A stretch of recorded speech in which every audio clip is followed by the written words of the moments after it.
On December 26, 2004, a German tourist named Stefan Kuhn was enjoying a morning on a gorgeous beach in Thailand with his family. He pulled out a video camera and started recording his children playing in the sand. Pretty quickly, he notices something strange is going on out in the ocean, and he pans the camera and starts discussing it with his wife.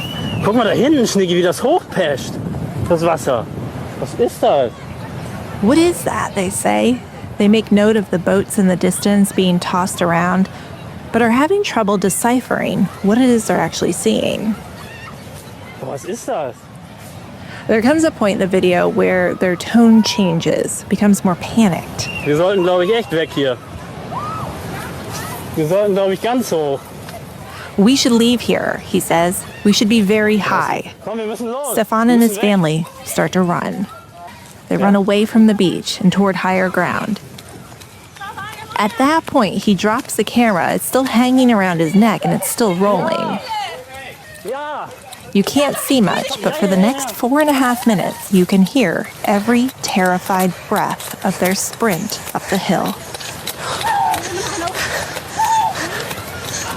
Scheiße, komm, weiterlauf. He's saying to his wife, keep going, keep going. And then they reach safety and turn around to take in what has happened. The camera shows that the beautiful beach they just left has been replaced with debris-filled water. This is how quickly everything can change. This is the moment the 2004 Boxing Day Tsunami transformed the lives of hundreds of thousands of people across the Indian Ocean. Today, we are going off the radar to hear from another survivor who lived through this unimaginable disaster. A story of survival that goes far beyond that terrifying moment. We're exploring the long journey of recovery in the 2 decades since. I'm meteorologist Emily Gracie, and you're listening to Off the Radar, a production of the National Weather Desk. On the show, we dig deep into topics about weather, climate, the ocean, space, and much more. Our goal is to help you better understand the weather and to love it as much as we do. 20 years ago, a massive undersea earthquake occurred off the coast of Sumatra, Indonesia.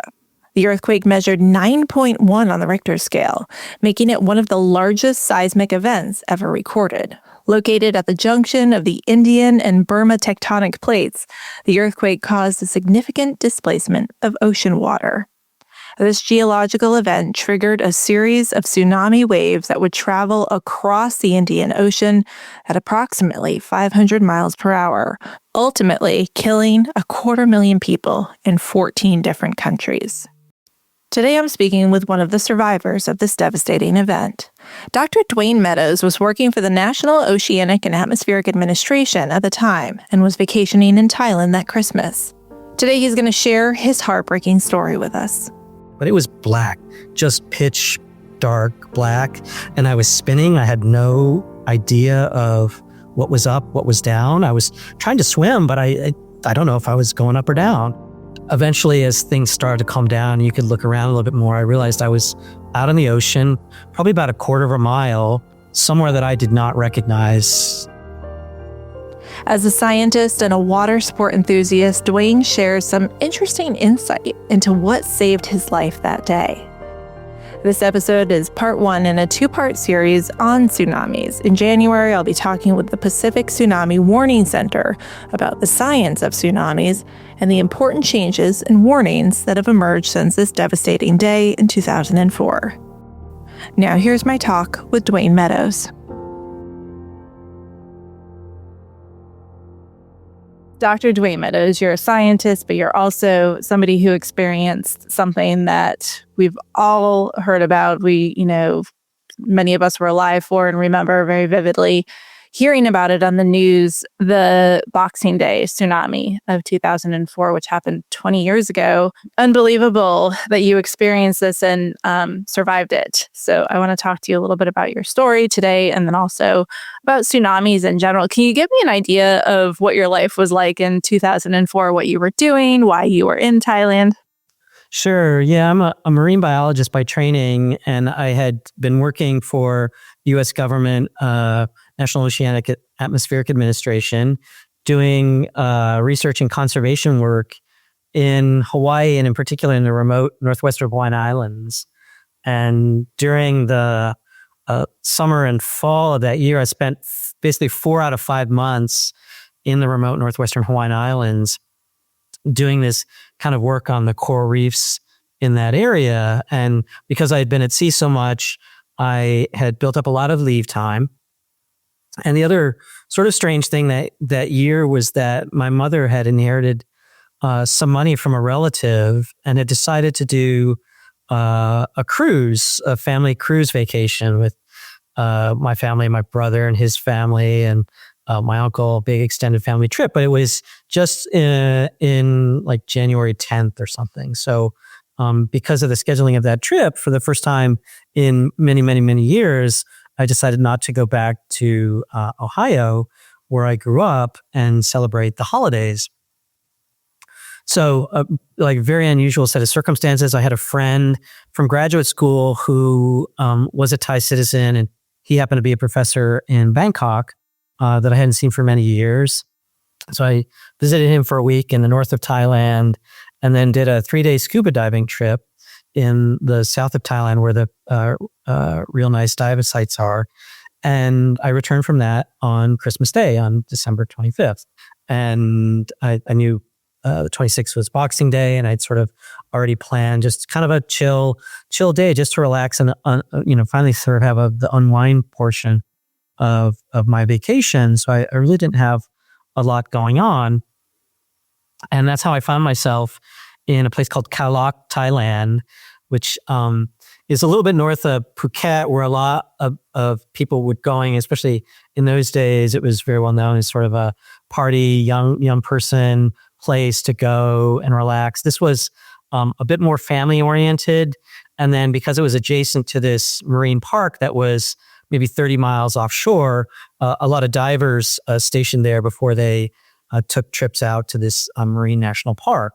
So it was a very different kind of environment. I remember like a lot of European tourists with very small baby children in prams and things walking about, and a lot of older tourists. And it was a really beautiful place, beautiful sandy beach. But yeah, that's how I ended up in southern Thailand, in Khao Lak, on December 26th. So you were saying, was it kind of a resort area? Tell me about where you were staying and how close it was to the water.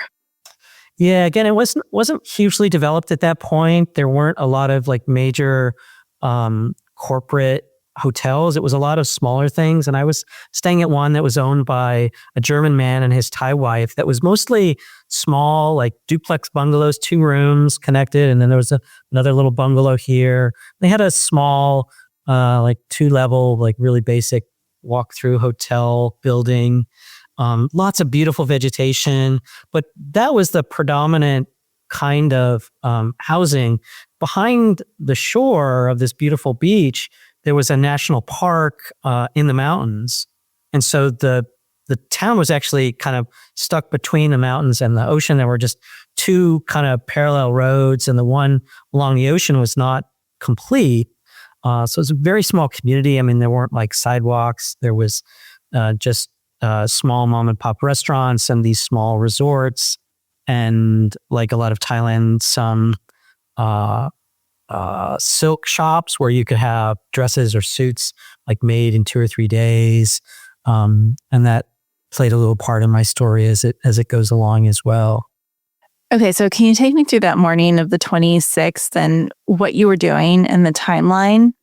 I had met a German woman who was also traveling alone the night before and was a diver, and we had gotten into a conversation. She wanted to do some diving. I told her about my trip. And so we had agreed to meet on the morning of the 26th for breakfast, and we did that. We had a kind of nice leisurely breakfast, and she was waiting for some friends to arrive and didn't have a lot to do that day either. And so at breakfast, we decided we would just kind of hang out for the day, maybe do a little snorkel, walk up the beach, just kind of relax.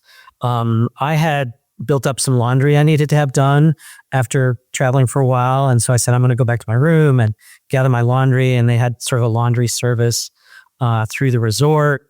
And I don't know, she had something she was going to do. And she was in a room in the one sort of hotelish building. And we were going to meet in 15 minutes. And that's in that time period is when everything happened. I went back to my room. I had like a hiker's backpack, and I was gathering up dirty laundry to put in that bag to take to the front desk when I first hear people scream. And I had this bungalow was beautiful. It had a like sliding glass door on a little patio, and it was built up above the water slope. So you had to walk down some steps and you could see this beautiful view of the ocean out in front of you. But I just hadn't been looking out that window as I was gathering all my things. And when I turned around, the first thing that caught my attention was this thin white line on the top of the ocean out in the distance, and people screaming, and it looked like starting to run my way. And having been living in Hawaii, we're familiar with tsunamis because they test every month the warning sirens in Hawaii. And so you're always sort of thinking about what would I do if I'm in this location when the tsunami hits, and how would I get myself to safety and that sort of thing. So I knew what it was, but unfortunately, the people on the beach that day really didn't. And one of the things about tsunamis is they're waves. So they have a top and a bottom. And when you're on the shoreline, the first thing that can come on shore can either be the top of the wave, that is the water, or the bottom, which in a wave means it actually pulls away from the shoreline and the water goes out further from where it should be. And so the shoreline extends out. And that is what had happened in our location. And so you had this area that was always supposed to be underwater, and everybody saw fish flopping around and thought, oh, this is interesting. Let's go towards it and see this, strange sort of thing that's going on. It was like the tide went out in an instant kind of thing. And, that was very unfortunate that nobody in our area recognized what that really meant. We hadn't been notified in any way of the earthquake at all. So nobody was thinking tsunami, but what really got everybody's attention and made them scream was there were two, I always call them like PT boats for older folks, like John F. Kennedy in Vietnam, and these gray military boats. They were 60 or 70 feet long and probably had 20 soldiers on them. And they happened to be guarding members of the Thai royal family.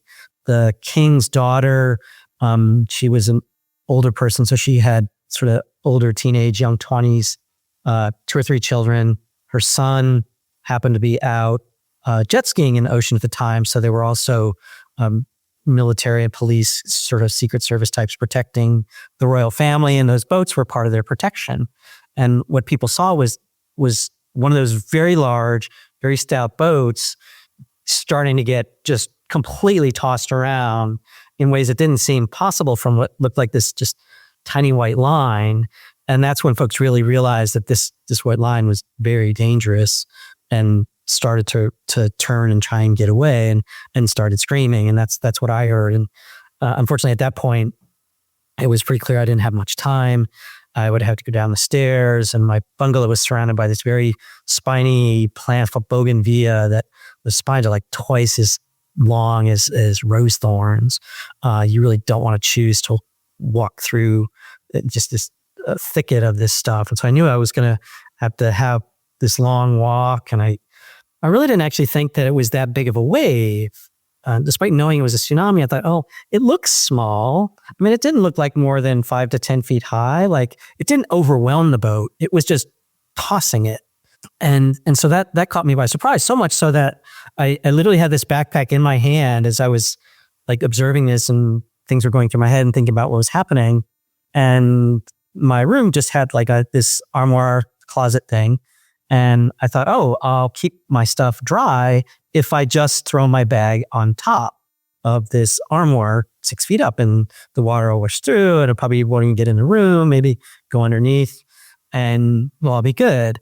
Unfortunately, I, again, didn't understand that the wave just really keeps coming and coming, and it's so big and so long that what you're seeing out in the ocean where the water is deep doesn't represent the volume of water that's actually coming towards you.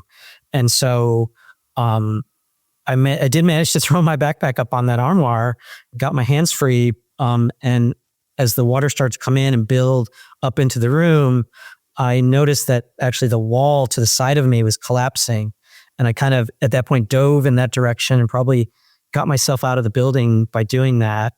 But quickly found myself underwater, twisting and spinning and turning.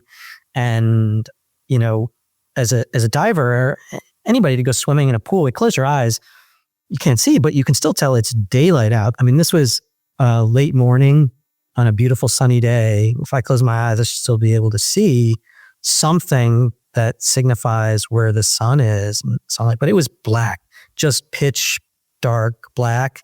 And I was spinning. I had no idea of what was up, what was down. I was trying to swim, but I don't know if I was going up or down. And things were starting to hit me. And it was very violent. And even though a lot of the dive work I do, I can hold my breath for 3-4 minutes. That's when you're calm and relaxed and prepared. I was not. So it was probably only maybe a minute that I was underwater, but I was quickly at the point of saying goodbye. Like literally at that point, my son was about 6 years old. Very small. I was thinking about him back home with his mother and the rest of my family, and just thinking like this was the end. And then lo and behold, I just sort of like popped up. No hint that I was anywhere near the surface of the water, and of course, very, very relieved to be alive and be able to take a breath.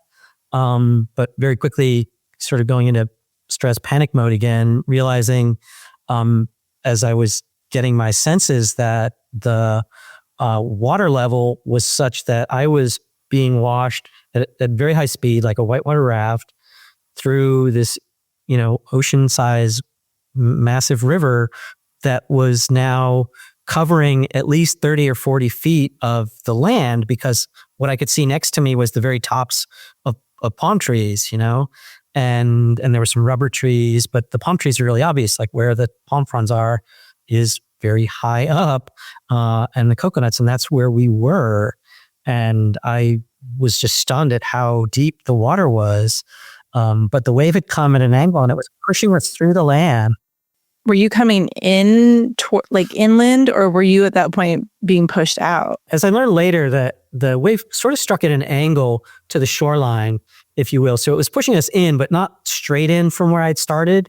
And my resort was near the end of the row, if you will. There was one more resort, and then there was these rubber tree plantations and even some coconut and other sort of agriculture. And so in the beginning, I was definitely in that area because there was just a lot of trees. And it was just like being in a whitewater rafting trip, but with all kinds of debris hitting you. There was trees that had already been uprooted. There was some of the buildings, the wood, the metal. There were cars floating around at that point. Were you sustaining injuries throughout this, and were you aware of that? I was definitely aware of it. And very quickly, as I came up and realized how bad the situation was, I, started to try and push those things away from me and keep myself safe. And at one point I found like a foam spaghetti swimming noodle, and that helped a little bit to protect me, but mostly just give me a little more buoyancy, which helped me see a little bit. And it's hard to imagine because there's so much stuff very quickly in the water. It's you get your head above water, you still can't see very far because there's all this debris floating around. Literally, some whole buildings, these bungalows, some of them just floated up off their foundations. Cars, there were big propane tanks that were used for cooking, and refrigerators and stuff that were hissing gas. So there was noises as well. It wasn't just the ocean noises.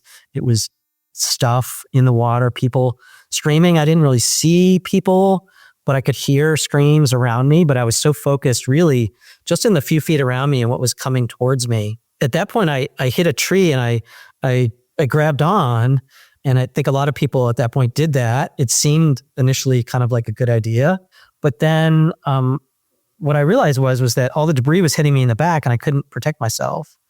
And I was, a couple points where I was getting the breath kind of knocked out of me almost from bigger things. And, being a pretty good swimmer, I just purposely decided to let go because it seemed like going with the flow, the debris was mostly around you. And some of it was big and hitting you, but not as violently as when I was holding onto the tree.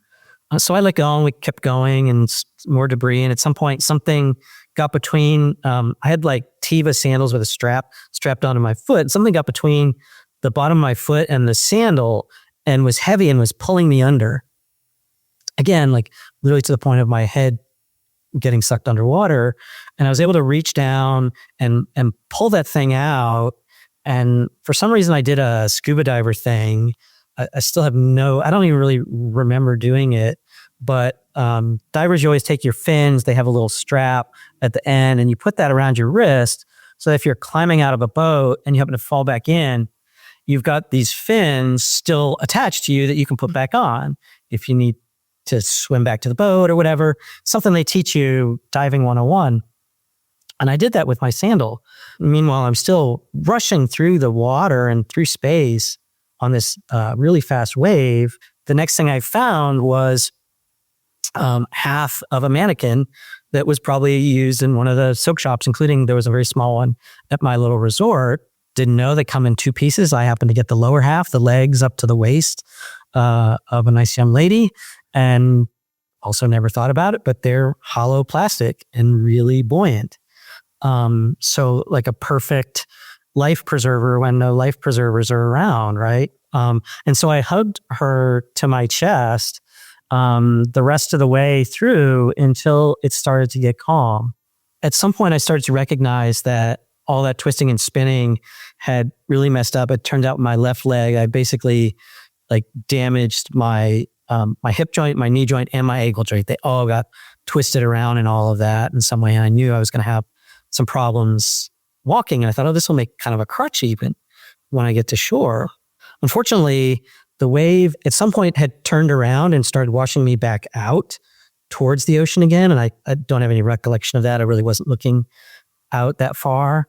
But eventually, as things started to calm down and you could look around a little bit more, I realized I was out in the ocean, probably about a quarter of a mile, and somewhere that I did not recognize the shore that I could see.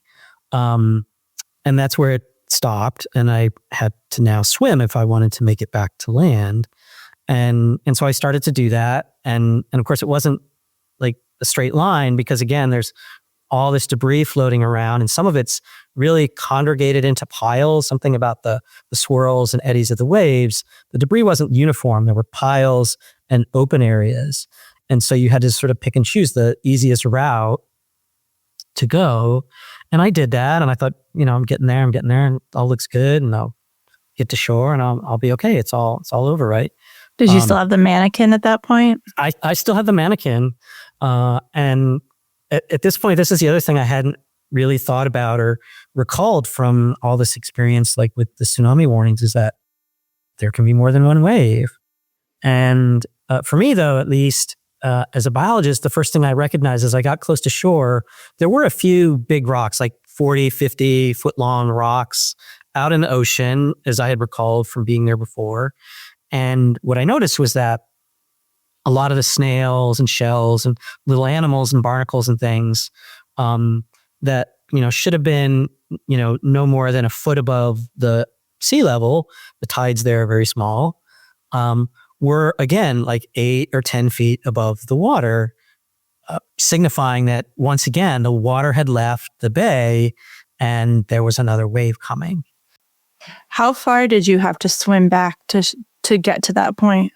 It was about a quarter mile back to shore in a straight line distance, probably closer maybe to a half a mile swim by the time I had to zigzag. And did you encounter anyone or see any other survivors as you were out there?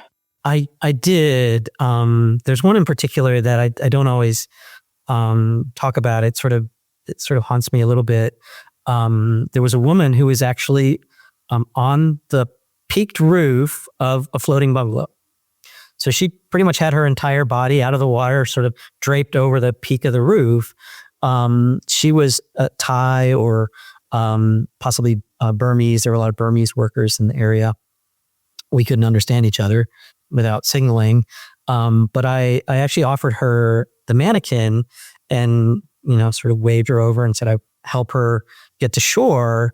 And she actually came down and got in the water and held on to the mannequin, but was very freaked out. She clearly didn't know how to swim naturally, and she wasn't comfortable with her face that close to the water. And she just got scared and basically climbed back on the roof. She thought that was safer for her. So I tried to signal that I would swim and come back and get her, thinking again, we didn't know this was this enormous, region-wide thing. We had no thought about how big this tsunami was. Thought, we might get help soon. I had no idea what it looked like on shore. So I left her there. As I got to shore, I realized that the mannequin had probably saved me because she had taken on a bunch of holes that something had punctured that I hadn't really even noticed while she was in front of me. And she was now almost full of water, and I didn't want to wait and try and drain it. So I left it there. I was very disappointed. I'd really thought that would be a great crutch, but she saved me. I had a lot of wounds. At the end of the day, I counted 130 some wounds to my body. My arms, my legs, my face, down my feet, but not my chest, nothing around my heart and lungs, the most important part. And I think the holes that she took, there were a couple that were up here that probably would have punctured me pretty good if I hadn't had that little piece of plastic. The other thing I started to see when I got to shore was more people starting to look around. They were trying to find their partners, family members, whatnot. At that point, none of them had recognized that there was another wave coming. And so they really were just sort of congregating by the shore, which I didn't think was a good idea for us, besides the fact that, really couldn't see anyone else. I mean, there were a couple stragglers starting to come in, but it didn't seem particularly productive to stay there. The main road was 150 yards inland. Seemed like a better idea. So I first tried to suggest that to people that we go there, and most of the people understood. But I remember one woman who really wanted to stay there, and I didn't want to freak her out, but I eventually had to sort of slightly hint to her that there might be another one and it might be safe. Unfortunately, she didn't freak out. She joined us, and of all of what started out as 8 or 10 people and ended up about 30 people, I was the only one who still had any footwear at all. That one sandal that I talked about, I was the only one who had footwear. Most of the people were naked or half naked, like bikini tops, bottoms, swimsuits. I had a swimsuit still on, but it had a very large cut in the side, so it was also somewhat revealing. And that's all I had was the swimsuit, the t-shirt that had been on my back, and one sandal. And we came out near one of the biggest resorts in the area. It was a 3-story multiple concrete buildings. And what I learned later is they had one of these kind of swimming pools that was not just a rectangle. It sort of came in front of some of the fancy rooms, so you could hop into your swimming pool right from your room. All we saw were big piles of debris and puddles of water. And we were, again, trying to make our way inland. It wasn't just like a little stroll. It was all this dangerous stuff. And sometimes we had to walk through, puddles of water. They were maybe only a foot deep, but they were deep enough we couldn't see what was in them. So I ended up using my sandal to kind of scrape along the bottom, see if there was anything sharp, and everybody else was following behind, so we weren't cutting up our feet. We made it through that. We made it to the first set of buildings, seeing a lot more people kind of joining us. There were a lot of injured and dead by that point. We could see the wave starting to come, and we fortunately reached kind of a clear area and were able to run up the hill towards the main road before the next wave came. And it turned out we were lucky the second wave was not so big and didn't come so far inland that time. So our little group was okay from the second wave, fortunately. But in some cases, in some parts of Thailand or other parts of the region with this tsunami, it was a second or even a third wave that was the biggest and most dangerous wave. It's not always the first wave that's the worst. So, you never want to go back just because the first one didn't only went so far doesn't mean the second one's going to not go that far. It may go further. How long do you think it was between the first wave and the second wave? Probably 10 to 15 minutes. Wow. All of this happened in 10 to 15 minutes. Yeah. That's what we remember. I timed it at one point. There's video, some from a lookout that sort of spans that time period. So you can see some of it. You can see the wave hitting us actually from this lookout point. There's interesting records of all that.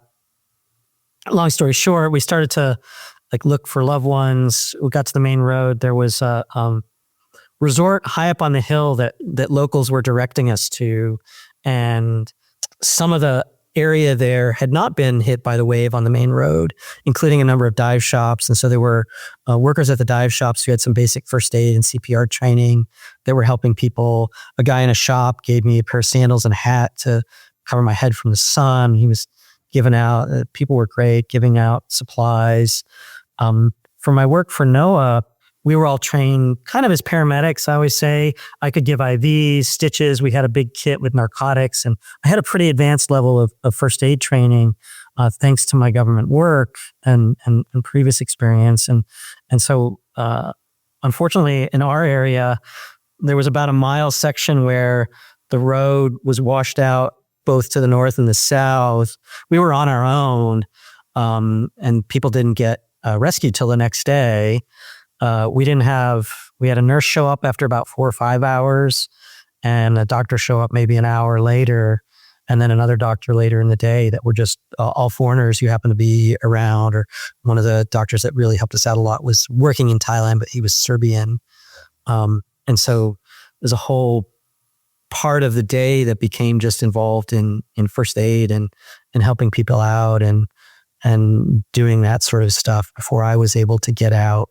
During that time with the other survivors, did you form friendships, relationships, people that you kind of stayed with through this process once that second wave was coming, from that core group of people? Did you hold on to any of those people throughout this?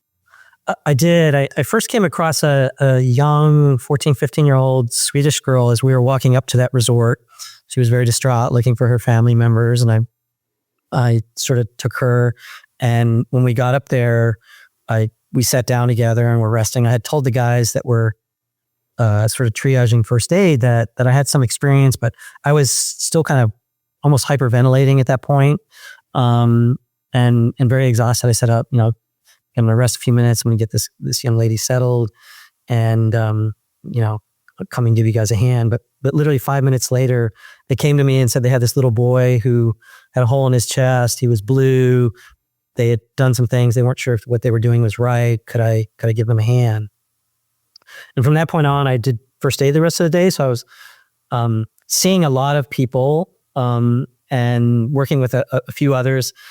Again, there were people from 35 countries died that day. Maybe more were there that didn't have fatalities. But just the act of giving first aid was very complicated because sometimes we would need one or even two translators to get between all of the languages of the person who needed help and the person giving help and the person helping us. We didn't have a lot of first aid supplies. We were setting broken bones with pieces of PVC pipe used in construction, and people were scrounging supplies for us, clean towels and clean water, and those things were in short supply. So there were a number of people that I treated that day that I developed relationships with in weird ways. I saw some of them later. The little boy who was injured was German. His mother was with him, but the father and the other child were missing. And Paul tore at my heartstrings. He asked me for my hat that day, and I was able to go back to Germany in 2006 and give him that hat. So I developed a relationship with that family and a number of others. And there's a whole side story for me of finding the woman that I had met that night before, Caroline, also German, who also survived, but in a different location. And we did not reconnect until Valentine's Day, 6 weeks later, when she remembered the dive shop that I had used. and contacted them, and they contacted me and said, this woman wants to talk to you. Can we give her your email address? And that's how I found out that she was alive. What was your reaction when you got that message? Oh, it was amazing. I mean, those first weeks, it's hard to explain it. It's really the first time the internet was used in this way, in a lot of ways, for finding people. People were creating groups, posting, looking for family members, or a lot of people who had traveled there would send you, once they knew, like, I disclosed where I was and some people that I was looking for, including Caroline, and they would ask you, have you seen this person? Somebody who worked at a hotel that they were very fond of, that they had stayed at, every year for 10 years or whatever. And it was very excruciating to try and answer those questions because, I saw a lot of people those days. You don't want to give hope or say no. And I racked my brain a lot in those days. Did I see this person? And I asked a few folks, those same questions, and looking for Caroline and a couple of others that I had met.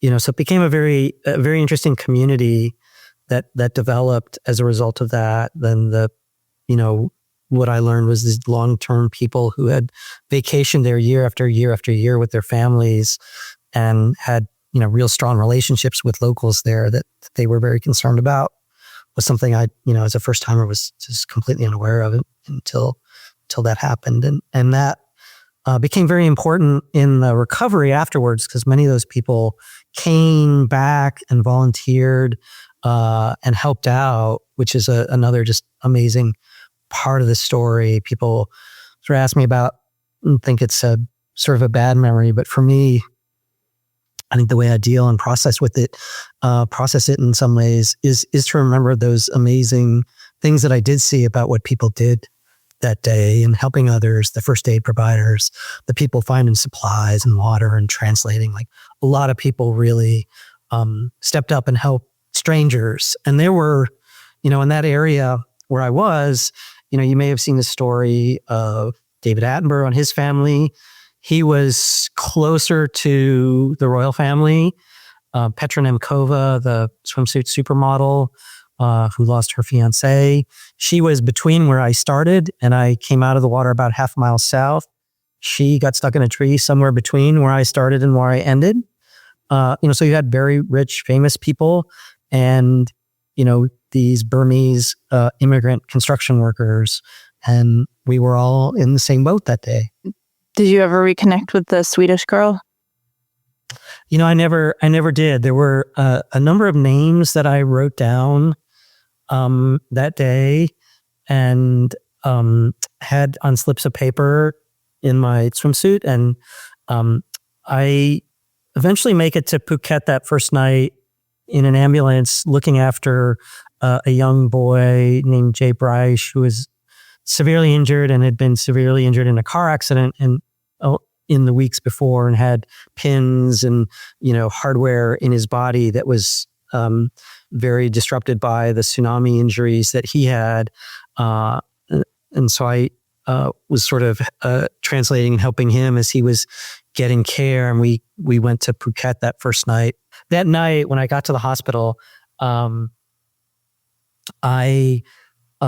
Jay got looked after, and I ended up kind of in the entrance foyer. There was this big room, and they put cots in there for those of us who were, again, I had a lot of cuts and bruises and sprains and things, but I didn't need surgery or anything like that at that point. And so I was on a cot in this room, and at some point, I was given a non-ripped pair of shorts, and I tried to save my shorts, but somebody had seen them and they were a mess. They were cut up. They had a lot of debris still in the pockets. Somebody had thought it was garbage and threw it away. And I lost my sandals. So at the end of the day, the only thing I came home with was a bloody t-shirt that I started with from that trip. And to this day, nothing of mine has ever been found. Some of the survivors have had things found where there was, luggage with IDs in it or wallets or that sort of thing, but not a single thing of mine has ever been recovered. What did the following days look like? Did you come home quickly? Did you stay there? So, even though I wasn't seriously injured, I was very exhausted and I couldn't walk. The hospital there was fantastic. They had a couple of computers and free short phone calls that were being offered to us. So I was able to make contact with the U.S. Embassy for us, and they informed my parents that I was alive. And I was able to start sending out emails, and the Thai people were bringing just all kinds of food that they were making in their houses. And we were hearing how horrible it was at the, basically the city hall for Phuket was a staging point in a giant park, to get people out. But they were sort of overwhelmed in the early days. And I figured, I was fine. So I spent a couple days in the hospital. I reconnected again with some of the people I gave first aid at in that hospital over those days, and then decided to make that journey to get out. Went through that process. A bunch of airlines were donating airplanes, and you basically took a number. If you were able to walk, you got on sort of regular airplanes, and if you were injured, they had special airplanes for medical cases. And there was a Swedish boy who I had seen at a number of occasions, and we again reconnected at the airport. He had a broken arm that was severely broken and was treated without anesthetics. They ran out of anesthetics, and he was still alone. His family was missing and thought to be alive, which turned out to not be true. And so he had a number for the special flights for medical cases that needed help, and I had a number, and I said, well, he just wanted to get out of there. And it turned out my number actually came up first. And it was literally like a piece of paper torn into strips with a number written on a pencil. And, we had a little plastic bag with snacks that people had donated and, a toothbrush and toothpaste. And like that was your belongings, was a tiny plastic bag and your number. And when they called my number, I said, let's go. Let's try to go. And we basically made, I just made up the story that we lost his number. He's my kid. And I got him on the plane with me, and we got to Bangkok. And the Swedish government did a great job taking care of him. They gave him a bunch of money, and they had a place for them to stay and a hospital that was treating all the Swedish injured. And so I knew he was in great hands. Fortunately for me, my friend picked me up. The U.S. government was a little less good to work with, a little more like, if you need a loan, here's a 7-page document, sign it, we'll give you a loan.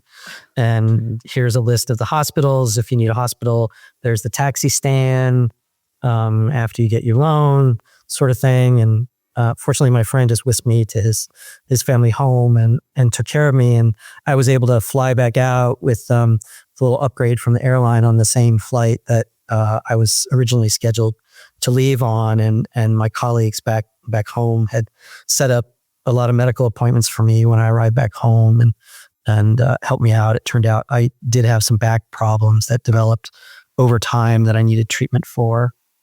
I see the bike behind you. How are you doing now? Do you have any long-term impacts? Are you able to be active? I am. In the early days, I had severe back pain shooting down my leg. They couldn't really figure out where it was coming from. They tried a bunch of treatments. Eventually, I found that steroid injections in a certain part of my spinal cord relieved the pressure. And in the early years, I had to have that done about every other year. So all of a sudden, it would just let go, and I would be in excruciating back pain. Knock on wood, I haven't had to have a surgery in about 8 years. Nowadays, I bike 30, 35 miles when I want to, play softball, do all those sorts of things, and just dread the day when all of a sudden my back does hurt. But I know that opioids and steroids will solve it in a couple of weeks now, after having gone through that 5 or 6 times. All right, so that's the physical recovery. What about the mental and emotional recovery? How has that process been? I know coming out of natural disasters, it's very common to seek professional help. Can you tell me what you've done and what's been successful there? Yeah, thanks for asking. I wasn't sure if we would get into this sort of thing. I had been through a divorce just in the year before this all happened, and had gone into some therapy then and found it very helpful.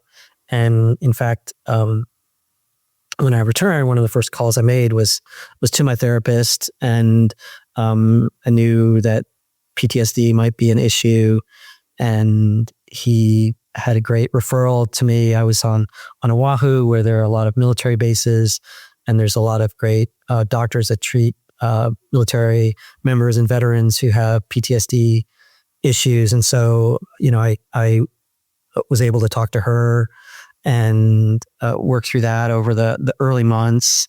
And for me, I saw early on some value.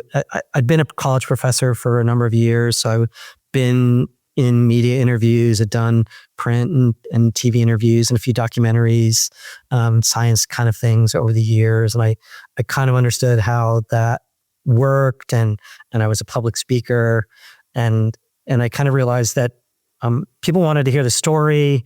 I got involved in a telethon. It was the first telethon that all the major networks co-produced together and ran together simultaneously, with Dan Rather hosting it, and saw that I could use the connections to raise money and raise awareness about safety things. Some of the things I've already kind of peppered into the talk today about there can be more than one wave. Sometimes the wave, what you see at the beginning is small and the water goes out, but eventually it's going to come in.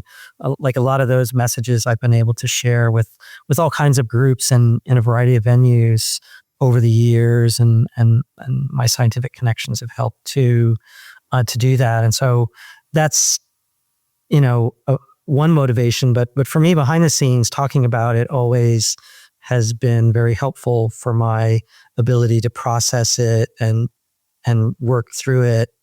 It was very hard to talk about in the beginning without breaking down, but I always try to see again that positive benefit. I think what I talked about earlier too, about just having a positive outlook of thinking about the good things that happened that day, the great people that I met and worked with. That sort of attitude change is definitely something that's different for me, that, not sweating the small stuff. And some of it's cliche. We also, a lot of us sort of became a little bit daredevilish afterwards. You kind of feel a little bit like, you survived this thing, so let's do crazy stuff for a while and take more risks. You know what death is like. For many of us that had extreme experiences like I did in the water. And one of the things that's, that's touched me lately is this sort of long-term, mental health is getting a lot more attention, and it's wonderful to see. But the effects really last a long time. This young boy, Jay, that I mentioned, was 16. He was severely injured, a lot of pain med addiction afterwards. His sister was killed in the tsunami. They were very close. It affected his budding musical career, and he struggled with that off and on for years in a variety of ways. And just a couple of years ago now, committed suicide, and had, the tsunami was a big part of that. That these things are long term. Even if you get help in the beginning, it's an ongoing struggle, and there's different triggers. Now, for me, obviously the anniversary is a trigger. I have some sound triggers. For me, the sound of the wave coming in, a lot of people talk about it as like a train coming up the railroad tracks. For me, where I had been working at the time was near the ocean, but it was a place where there was a very shallow, rocky shore. And there's something about the sound of how just the regular little waves washing up on that shore and kind of tinkling along triggered me for a very long time as a similar sound to what I remember from that wave in some way. And every once in a while, I'll hear something or whatever that reminds me of that in particular. I know you spoke about the woman on the roof. I'm curious if you ever think about the people that were on the shore and lives you may have saved that day. Or is that something you think back on too? There's surely a few people that I really helped out a lot. Paul, especially, I think I helped significantly, and a few others, and maybe others with the warning along the shore. I think we're all just trying to survive. Even then, on that first aid day, for me, giving first aid was already part of the therapy, because I was doing something I was trained to do. I spent my time thinking about what they needed and not thinking about what was happening with the wave. I can tell you that the 5 minutes I spent before I started doing first aid was just excruciating. We sat down. There were, a third of the people or so that were sort of still hysterical, screaming, crying for their relatives that they knew or worried were dead. There were, kind of a third of the people that were sort of catatonic and in shock, which is also hard to look at and see. They're not, really responding. And like the Swedish girl, and there were a number of other children who were just fearful, looking for clues from the adults. That was all just excruciating, to sit there and not have anything to do, have any control over anything, just feeling, helpless. I think a lot of us, hate the word victim. Survivors a little better. And that's the time that I felt, helpless and like a victim. And for me, doing first aid was the beginning of the therapy of processing and taking some control over my surroundings and my life again. And so that's mostly how I think of it. And again, just the fond memories. I do have a lot of those people that are really important to me. And in many ways, even with the therapists, it's the other survivors that really understand like what we actually went through. I think even for medical professionals, it's such a weird, at least at the time, and we've had a number of tsunamis since then. Lots of people have been through the trauma of war, and that's sort of well understood. But these sort of natural disasters, it's a little bit rare, and even the professionals don't quite fully maybe understand what we saw and what we went through in those events and what it's like. It's a little bit harder. I think it's much better now. Obviously, 20 years later, there's been much more emphasis in that area. But at the time, it sort of felt that way. That as much as people were trying to be helpful, it was only survivors who kind of fully could appreciate what we went through. Yeah, that makes total sense. Do you still speak to them? Are you still in touch with any of the survivors? I do. Yeah, many of them, and of course. These kind of every 5-year events are often bigger. I've been back to Thailand a number of times. I got to do some professional work there in restoration and helping with dealing with the debris and making it safe to go in the water again and reattaching corals. But the Thai government also paid for all of us to bring someone back with us at the 1-year anniversary, which was a great step in the recovery as well. And many of us reconnected then. Caroline and her boyfriend, another woman who I had done first aid on, came back with her partner who I hadn't met up to that point.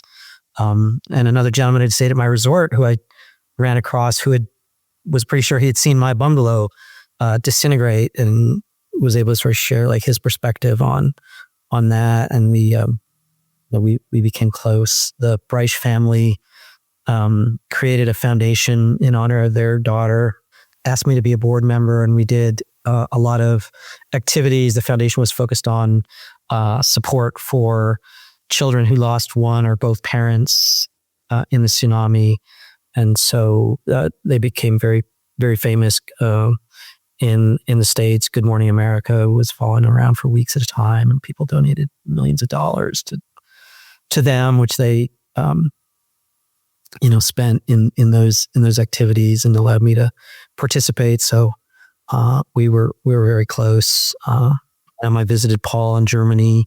Caroline and I have seen each other 2 or 3 times over the years. Can you tell me, when I kind of pivot to your career, can you tell me how and if this experience shaped or affected the trajectory of your career and what you do now? Sure. Yeah, as I mentioned, because of my injuries and the uncertainty about how good it would be for me to continue diving, I ended up taking a more office-based policy position with the federal government working on endangered species. So still in the same area, but ever since I've had this interest in disaster response, I connected with some other survivors who had created the first tsunami museum in Hilo, Hawaii, and they hooked me into both doing outreach to communities, as well as one of the women who was involved was also the state of Hawaii civil defense earthquake tsunami specialist, and got me on board an advisory committee that the state had of various scientists and educators and Red Cross and those sorts of people who were doing various sorts of planning activities for tsunamis in Hawaii, and got me in there. And working for NOAA, I was able to connect with the National Tsunami Hazard Mitigation Program that NOAA coordinates for the federal government, and get involved in a variety of different things on all different levels. I took it upon myself to get training in a bunch of FEMA courses in their disaster response systems, and was able to put that to use in a number of events. I worked as part of a program where they take volunteers. I worked in Puerto Rico after Hurricane Maria in 2017 for almost 2 months. I was part of a group of people who worked on the Deepwater Horizon disaster for probably about 6 months of my life afterwards, and all of the both environmental and sort of economic and community impacts that had on people, as well as another type of disaster. So it's become something that's kind of a bit of a sidelight, but every opportunity I get to get involved in some way and share that and give back, I've appreciated. I want to talk a little bit about tsunamis and maybe some misconceptions and what we've learned in the past 20 years and some changes. One thing that is kind of interesting to me, you never mentioned feeling an earthquake. Did you ever feel the earthquake? No, we didn't feel the earthquake. I know in some parts of Thailand, people were made aware of it through the media or whatever. And in our area, somebody had tried to call, I think, a resort owner who tried to warn people. And there's a video of him sort of yelling down to the beach, but it was too little too late. So we had no knowledge of even the basic earthquake itself. And as I said, in our area, nobody knew the sign that the water leaving signified a tsunami either. There's the famous story of a young British schoolgirl who was further south of us toward Phuket on a beach there, where she had just learned about tsunamis in school, and she was able to tell her parents and start warning people that were near them, and got those people off the beach. But we didn't have any of that, unfortunately, in our area. And so the Khao Lak area had far more deaths than any other part of Thailand where I was at. There were probably 7,000 or 8,000 deaths ultimately in Thailand, and Khao Lak was the center of thousands of those deaths. There were only hundreds in the Phuket area. Can you give me like the basics of tsunamis? Because I think a lot of people don't even know what causes them. So obviously earthquake, and now we do hear of tsunami warnings when there's an earthquake. But what actually causes not just one, but sometimes 2 or 3 of these tsunamis to occur? Yeah, certainly the most common cause is relatively big and also shallow earthquakes. The earthquakes have to be near the surface because they're basically flipping up the substrate under the water, which then forces the water away from that and creates the wave. So there are a lot of very large earthquakes, but they're very deep in the earth. And by the time they get to the surface or near the water, they've dissipated a lot. And so they don't actually create a tsunami wave. So sometimes you'll see on the news, there's very quickly nowadays, big warning of a big earthquake, but you don't see a tsunami warning. And that's usually the reason is that the depth of the earthquake matters, where on the earth, what crust, what plate. Those are all things that the scientists have to look at in addition to just how big the earthquake is. Do you think your knowledge from working with NOAA and then also your background in scuba diving, do you think those 2 things saved your life? Yeah, most definitely. I mean, being a good swimmer, recognizing, at least having a little bit of sense that something was coming and what it might be about, and being able to, I mean, I definitely remember, holding my breath at the right time. Being able to recognize that there was a second wave, that knowledge helped me and maybe a few others.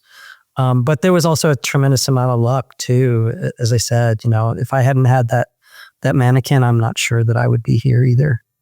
Did you, I wanted to ask too, because so much of people who haven't lived through a natural disaster, their knowledge of it often comes from TV and movies. And so I'm curious if you saw the movie, The Impossible, and if you did, what your thoughts on it are. I was a consultant on it. Oh, you were a consultant on it. Wow. Yeah, they actually interviewed me in the prep, in their preparation for it. And so there's a scene, and I think there's only one little part of my story, and that's like the person in the water. Like there's a person who's sort of like underwater and spinning, and that is like, I think, based off of what I told them and a few things. Obviously, I didn't have a compelling family narrative, but they did pull like a lot of those details from us. So I can tell you, I mean, they put a lot of effort into talking to survivors like myself, and I'm trying to hear like some of those tidbits, I think, of what happened, and there's a lot of real good, very accurate things in there. The part that I'm remembering is when the wave comes in and her view is like trees just snapping and coming down, almost like a bulldozer was coming in. That's the part I was curious about. Yeah, I mean, my view wasn't initially that. So, I just saw the water. I mean, it was just a beach and water in front of me. So I didn't like see trees fall at all. I just, came up and saw them, the ones that were left that were now in very deep water. So I've seen the same videos of, those things. I don't know how many of them would have snapped necessarily like that. I mean, I think, those trees, I mean, the water came up. I mean, it was still like, it didn't come like this and hit the top and snap them. I mean, I think it was still like a flood more than so yeah, you might have hit on one of the things that was maybe a little bit overdone, but it's certainly, there were certainly a lot of them, pulled out, but I think mostly that would have been more like, washing away the sand underneath and the roots and just ultimately all the pressure rather than like snapping. I mean, certainly like branches and stuff maybe. And there was definitely a lot of, most of the wood I remember was a lot of wood with nails. That was from some sort of structures. That was the damaging stuff to us. Tsunamis, and when we talk about warning systems and predictability, we can't predict earthquakes, right? So then the tsunami prediction becomes this very short period of time. So then is it more about the coastline and the way that the water reacts with the coastline and the sea floor? Is that where like the modeling happens? Yes, very much. Yeah, it's that seafloor topography and the shape of it, and the volume of water that will come, and whether if the coastline's shallow enough, it might help slow it down before it hits. There's some evidence that things like having good, healthy coral reefs out in front of your shoreline and in tropical areas where you have coral reefs, serves as a buffer. So places that had good, healthy coral reefs had smaller waves hitting the shoreline where the people were than places where those reefs were damaged from overfishing, or some places in Asia used to dynamite the reefs to catch the fish to sell for aquariums and that sort of thing. And so the reef structure was not what it otherwise would have been, and there were essentially openings for the water to get in, right? So those sorts of natural habitats can be important to mitigating the effects of the waves. Is there any, and my knowledge of tsunamis is limited, but I'm a meteorologist, and I keep hearing some parallels here with like storm surge situations and hurricanes. Is there any cross research that you know of that's going on? Because that sounds like something that would be helpful when it comes to dealing with storm surge too. Yeah, that sort of stuff had been I think maybe earlier recognized as helpful for like storm surge and hurricanes and that sort of thing. And those people are, all advocating for those benefits. I think, the tsunami warning centers in NOAA are part of NOAA. They're part of the Weather Service, but they had been sort of developing differently in their warnings, and the tsunami warning system is also tied in with the United Nations a little bit in different ways. But another thing that's happened over the years is sort of standardization of warnings. I think even in this year, like we're seeing some new kind of warning products for hurricanes, and the tsunami system has also developed that, tried to standardize what is a warning, what is a watch, what do all those things mean, how do you respond? They try to simplify those and use some social science research, I think, to make the messages more effective and timely. Is there anything that you want to share with people about tsunami safety or what you've learned over the years about tsunamis? Just those signs, just be aware of those things happening in the ocean, even if you're not native to that area. If you're a tourist, if you're going near the water, think about where you might go to protect yourself. Where's a good, solid, tall building, 3 or 4 stories tall, that you can get to pretty quickly if something does arrive. And think about those things. Just like any other sort of preparedness for fires in your house or other disasters, I think it's worth a couple minutes to think about that when you're near the ocean. So what does December 26th look like to you? How will you spend that day? Yeah, it's always been very weird experience on that day, because it's Christmas. It's literally, I live on the East Coast.